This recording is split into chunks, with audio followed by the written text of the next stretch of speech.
Guys, welcome back to my channel once again here on YouTube. Thank you very much for joining me today for this retro review I'm about to do for you now for WCW's The Great American Bash 2000.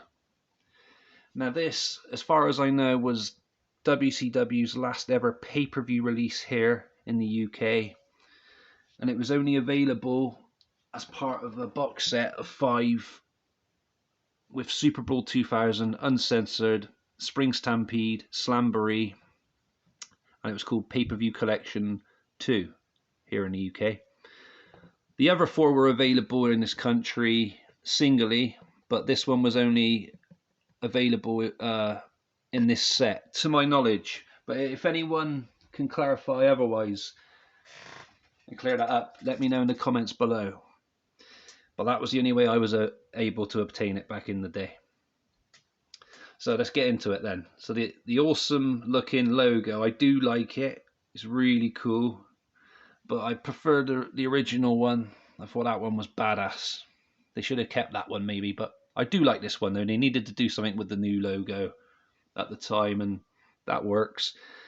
And with having Sting and Vampiro on the front as well, it's a bit of a selling point. 18 certificate here in the UK. This is from June 11th, 2000. Flames light up the night as Vampiro and Sting enter the ring in a Human Torch match. There they both are again in a little picture there. And I like the way they keep the old WCW NWO logo as well as having the newer one, which is good stuff. Warner Brother release. There's the tape.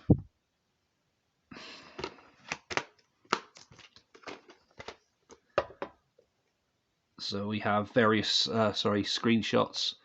We have Hollywood Hogan against Kidman there, Nash and Jarrett there, and the Flairs, David and Rick there. 162-minute runtime. The old WCW.com website advert. I miss looking at that website. It was awesome back in the day. So the Great American Bash goes beyond the breaking point to deliver some of the most incredible scenes of brutality and betrayal wrestling fans have ever seen. Vampiro takes sadism to new levels in a Human Torch match against Sting, where the winner must set the loser on fire. The Painted Warriors battle in the rafters high above the ring, and one of them goes down in flames. Under new blood influence, David Flair tries to end his legendary father's career in a retirement match, and Goldberg takes decisive and shocking actions in what becomes one of the most defining moments in sports history. So I'll go over the matches in a second. I just wanted to say, first of all, this was the time Vince Russo and Eric Bischoff were trying to separate the older guys and then push the newer guys, hence the new blood. And so basically, this is what most of these matches are based around now, and some of these pay-per-views from this year was all based around the new blood, especially in the late summer. So we kicked things off with a cruiserweight title match between Lieutenant Loco and Disco Inferno. And cruiserweight title matches, I usually think, are a pretty awesome way to open up a WCW pay-per-view, but this wasn't the case with this one. I found it very disappointing indeed. The match itself was absolute shit. I give it a 1.5 out of 5. Next up, we had a tag team #1 contender match. Chronic versus the Mamalukes. And don't get me wrong, I like Chronic. Very good looking tag team. Very good looking in the ring. They're not very good in the ring. They look absolutely great to look at, but they're honestly absolutely bad at wrestling. The match against the Mamalukes, another waste of time.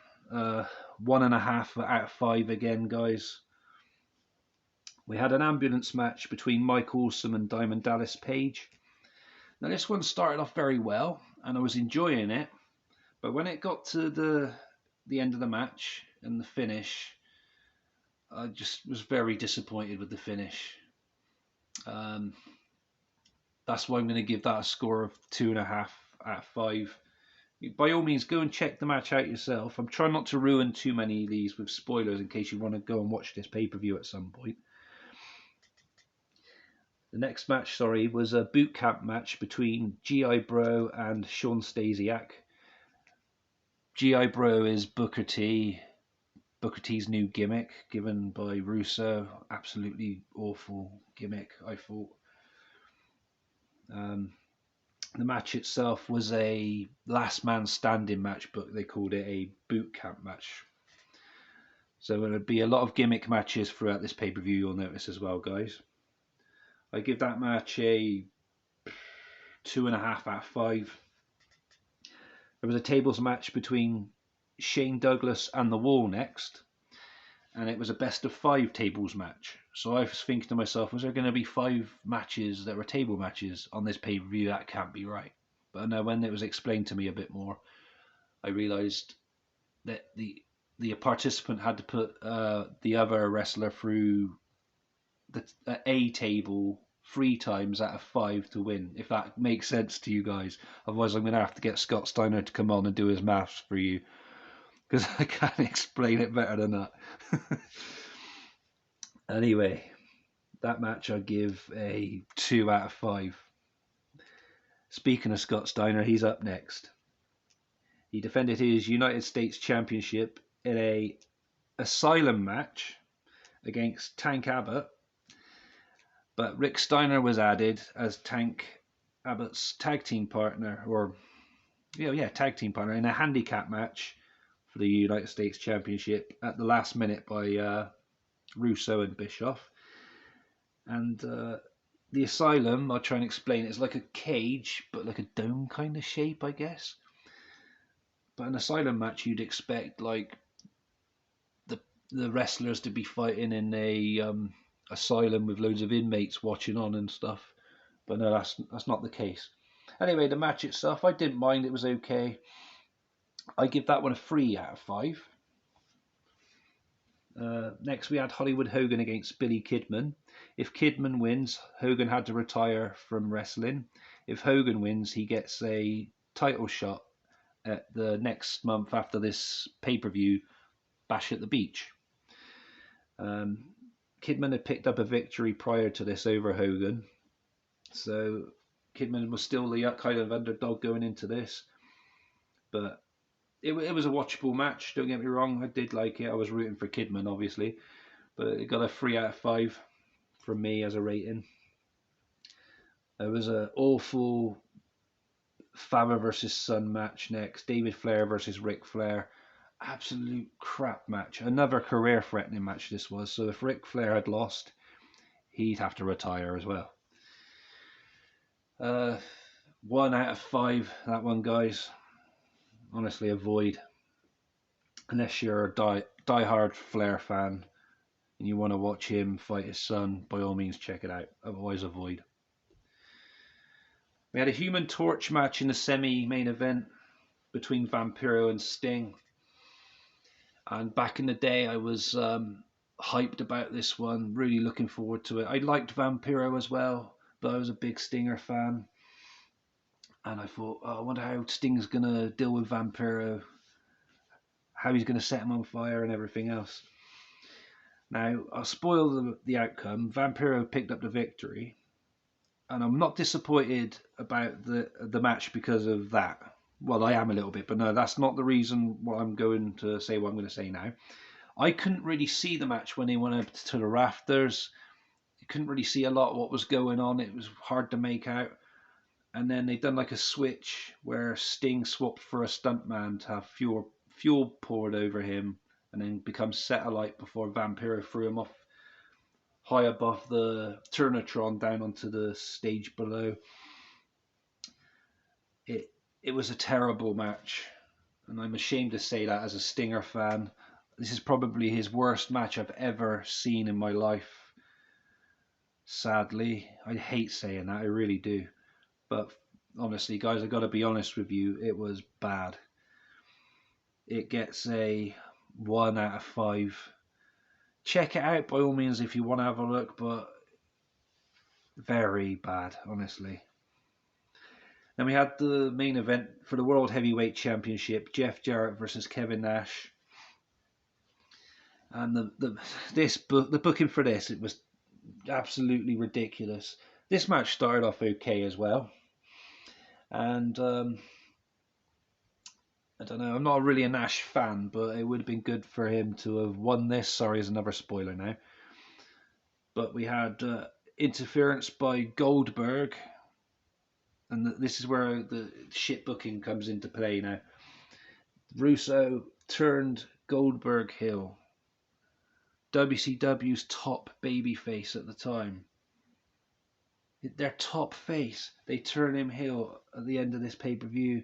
And I think to myself, what the fuck? Why? I'm not saying Stinger wasn't their top face, but Goldberg, he was the face of the company at this point, wasn't he? Maybe Sting after that. But their top star, they turn him heel to join the New Blood. That match got a 2 out of 5, by the way, guys. But the ending, the screwy ending with Goldberg turning heel, it was a letdown, and you can tell the fans didn't appreciate it one bit. What was Russo and Bischoff thinking at this time? Absolutely appalling. But other than that, this is a very collectible VHS here in the UK anyway. I don't know what it's like worldwide to get hold of. I obviously wanted the UK PAL copy. And as I said, as far as I know, unless anybody else can let me know in the comments below, if you can get this obtained singly, was it back in the day? And is this definitely the last pay-per-view that was sold in this country? I think it was. I've seen pictures of Bash at the Beach, but they could be fakes. I've never actually seen a physical copy of Bash at the Beach as a UK release. But anyway, guys, yeah, as far as I know, this is a rare collectible. So it's definitely worth having in your collection. I like having it in mine. It looks good. Honestly, the box art looks absolutely badass, but the pay-per-view itself. This is the lowest score on Beatdown Bunny so far, I think. So I'm giving it a 3 out of 10 as an overall score of pay-per-view. Very, very bad. It's in the same category as WWE Super Showdowns 2020 and 2019 that I reviewed. Absolutely appalling stuff.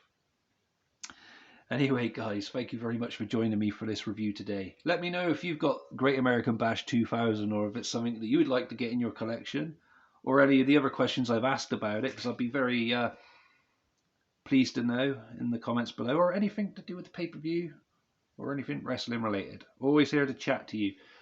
Just feel free to subscribe and comment if you haven't done so already. Please, guys, take good care of yourselves, wear masks, stay safe. I'll see you again. Peace.